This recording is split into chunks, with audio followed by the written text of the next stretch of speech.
आता पाहणार आहोत मोठ्या घडामोडी।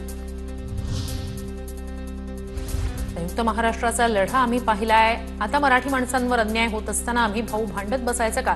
महाराष्ट्र विरोधी शक्तींच्या विरोधातच राज आणि आम्ही एकत्र आलोय, उद्धव ठाकरेंचं वक्तव्य। आमच्या डोळ्यादेखत जर संयुक्त महाराष्ट्र म्हणजे मुंबई तोडली जात असेल, चिरडली जात असेल, मराठी माणूस भरडला जात असेल तर आम्ही काय मतद्रष्टासारखे भांडत बसू? आम्ही मिटवून टाकली भांडणं।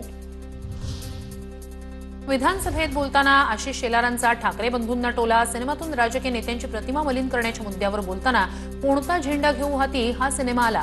आता परिस्थितीच्या माऱ्यानं दोघं एकत्र येत आहेत। सिनेमाचं नाव असेल कसा झेंडा घेऊ हाती म्हणत शेलारांची टोलेबाजी। दोन पक्ष वेगळे झाले आणि मग आता कोणता झेंडा घेऊ हाती, मग झेंडा नावाने झाले। परिस्थितीच्या माराने दोघे एकत्र आले। आता सिनेमाचं नाव काय होईल, कसा झेंडा घेऊ हाती।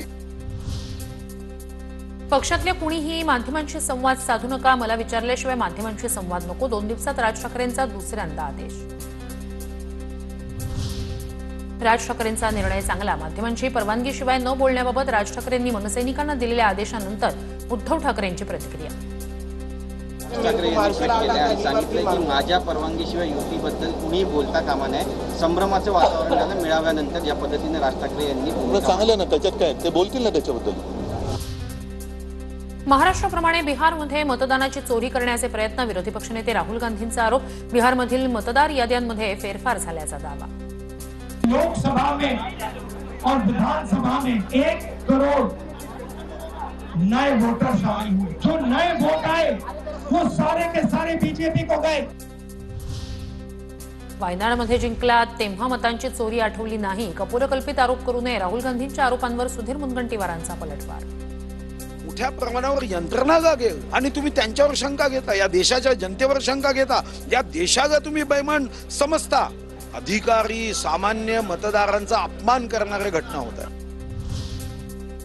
शिक्षकांचा पगार 18 तारखेला होणार। आझाद मैदानावरील शिक्षकांच्या आंदोलनस्थळी मंत्री गिरीश महाजन यांचं आश्वासन। शिक्षकांच्या शिष्टमंडळानं घेतली होती मुख्यमंत्र्यांची भेट।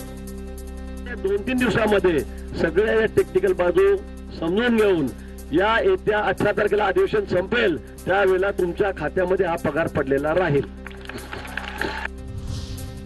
सगळ्यांनी मिळून भाजपला असा करंट देऊ की ते खुर्चीवरून खाली पडतील। आम्ही सगळे मिळून तुमच्या हक्काचं आहे ते दिल्याशिवाय राहणार नाही। उद्धव ठाकरेंचं विनाअनुदानित शिक्षक आंदोलनात आश्वासन। जर सोबत उभे राहिलात तर आम्ही सगळे मिळून तुमच्या हक्काचं जे काही आहे ते दिल्याशिवाय राहणार नाही। गुरुच्या आज्ञा पाळून आपल्यावरती अन्याय चाललेला आहे।